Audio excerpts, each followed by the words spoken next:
What do you think? Is this going to be a makeup or a breakup here? Going to get to this email in just a second as soon as I give you the Summer Escape to Universal Orlando Resort code word, which is SPICE, S-P-I-C-E. Enter that into the WRMF app or at WRMF.com right now, and you could be on your way to Orlando to a resort stay with tickets to both Universal Studios and the Islands of Adventure. SPICE is the word that you want to enter in right now. Spice is nice, Kevin. It is so nice. You need a little more spice.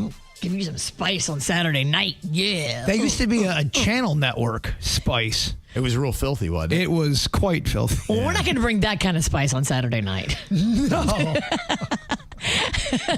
Somebody did ask me at the open house yesterday, is your show on Saturday night going to be X-rated? And I'm like, no. Whoa. X-rated? My R. goodness. It's going to be R-rated, not X-rated. And she's like, oh, I think I mistakenly said on the air it was going to be X-rated. But X-rated, no. There's going to be no sexual activity. Not that spicy. Adult language, but yeah. Yes. Yeah. We'll not have the other. Excessive adult language. And could be a dash of violence. A dash of violence and possibly a slip of a part. A nipple. Oh, really? Ooh, okay. Hey. All right. Mine or yours? Danny said he's taking his shirt off. He wants to do a flex off with Kevin. Okay. How much would we have to pay for you to do that, Kevin? To do what? We'll start raising the money now. You and Denny's and Jaybird flex off. We take off our shirts on stage and we all flex, and then the audience has got to vote who flexes the best. Oh, okay. Yes, nipples. And then all of a sudden you hear people go, so this is what we paid for? Yeah. They get up and walk Where's out. the booth for the refunds? Okay, so what about this situation? Is this going to be a makeup or a breakup? Is this financial infidelity? In the email, they said, I was stunned when I checked our savings and noticed that half of it was gone. So I confronted my husband, and he told me he gave some money to his best friend. Apparently, his friend had been on the wrong side of a debt with a drug dealer. $50,000. Oh, my gosh. The drug dealer threatened my husband's friend, saying that if he didn't have his money in 48 hours, he was going to kill him. So my husband says he knew he had to do it to save his friend's life. And he told me that he knew I would fight him on it, and that's why he didn't come to me first. Because if he did, I would block it, his friend would miss his deadline, and thus would be dead. My husband is not wrong, but his buddy is the one who made the bad choices. He has been a mess for the last 15 years that I've known him. And this isn't the first time my husband has bailed him out. And I know it's not going to be the last. So now my husband and I are at each other's throats. I feel like he was financially unfaithful to me. And he thinks I have no heart. Who do you think is right? Do you think financial infidelity is as bad as sexual infidelity? I've seen marriages break up over finances, and there's been cheating going on in the relationship, but they forgave that. They couldn't forgive the finances. Question. When your husband has bailed out his friend before, did you get that money back? I don't know if any of it was financial, and so I don't know. She doesn't go into that, so I can't answer that. Now, $50,000 is not something that you just pull right out of your tuchus. That is such a big number. I thought you were going to say like $5,000. That's a life savings for people. Amen. Yeah, I think that's, she said it's pretty much wiped them out, and that's why she's just lost her mind, and that's why this is a makeup or breakup, because she's beyond living, and she's even more angry that he is not really seeing it. He's coming back at her, gaslighting her in a sense, saying, you don't have a heart. You would let this guy die?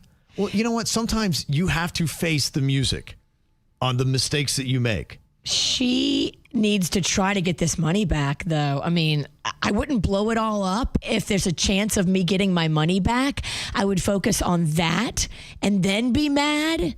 $50,000? We got to try to do whatever we can to recoup this money. Well, who's he mixing up with? The cartel? 50 grand? That is somebody who's distributing drugs. That's Breaking Bad money. Yeah. Yeah. Now, she had said that's what he owed. She didn't say that that's what he gave. So it may not be a full $50,000, but it was at least enough where he thought he might be able to try to clear it.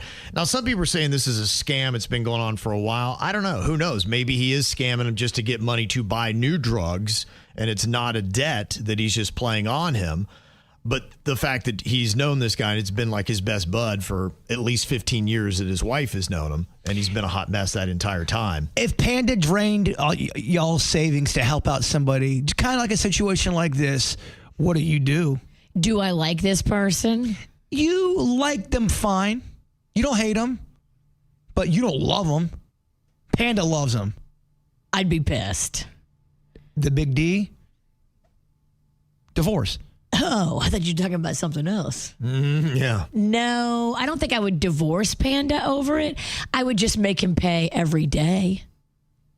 I would remind him, and until we recouped the money from whoever we loaned it to, I'd be pissed. I'd rather do hard time in a prison than to have that sentence. If this isn't a divorce, this is taking access to your accounts away from your husband. If you already don't get along with him, this is the nail in the coffin for your marriage.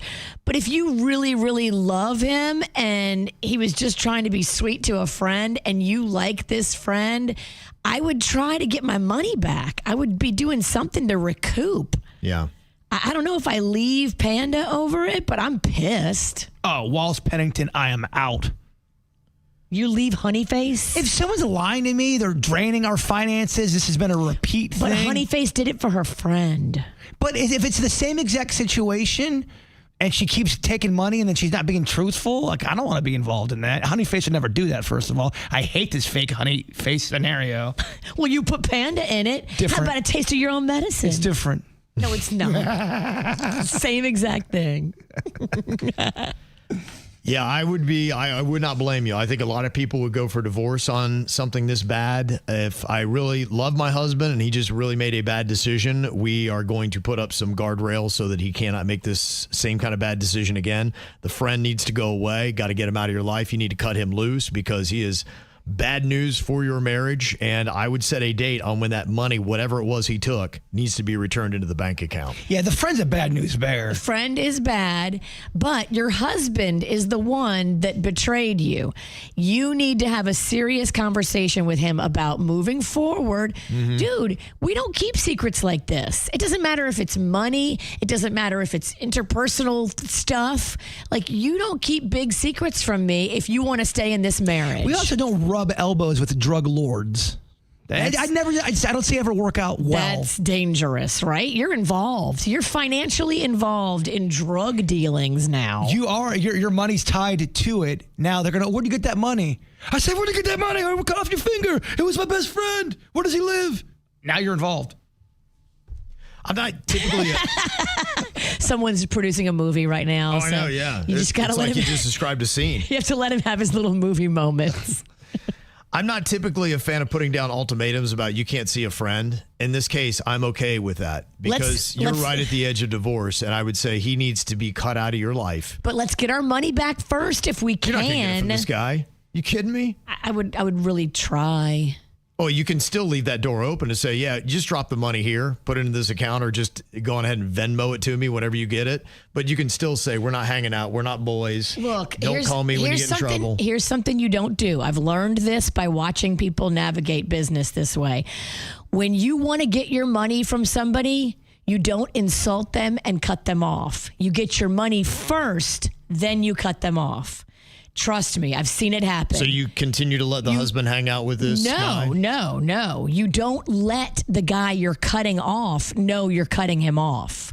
You still continue to try to get your money back. So what happens when he shows up at your door or he's saying, hey, let's go hang out, and he's trying all these things to come around? I don't think you keep him at arm's length. You don't hang out with him, but you don't make some declaration to him to piss him off. Oh, I'm talking about she makes a declaration to her husband. You don't have to say anything to him. You don't just say you're not anything to him. him. The only thing you say to him is, we need that money. We need that money. That's my kid's college. Sure, That's fine. my mortgage. Just whatever you have to do to try to get that money. Do not piss off a guy that owes you money. And I know you guys are kind of laughing off my little movie scene I just did, but if you don't think drug people involved want to know where that money came from, you're crazy, because they will want to know where the money came from. And if they think that family has other money to give, they are now involved. Whether I learned it from Breaking Bad or Ozark, if you are starting to get involved and rub those elbows, even if you're just helping a friend, you now are involved, and you might wake up with a horse head in your bed. Uh-oh. Don't want that. I don't think the drug lord's going to come for them. I don't think. Well, I mean, you don't know a lot, so I don't see that happening. Well, why? Simmer down, cheeseburger. What are you talking about? You're acting like you can reason with drug lords. You can't. What do you know? What do I know about drug lords? Dog, I grew up in Lake Park. Okay. You're so hard. A lot of people got a lot of different thoughts on this. Some person said, what if, for a plot twist, he just wanted his wife to divorce him, so he took the money out and was just holding it? Wow. Whoa. And look. double plot twist. And then him and his friend are actually lovers. Yes. Okay. And they go right off in the sunset with the money. Anything's possible. Yeah. Who knows? I like the plot twists. Those are fun. Another person said he's a drug addict, and he is never going to be giving that money back to you. He's always going to be buying drugs first, so I would not count on getting that.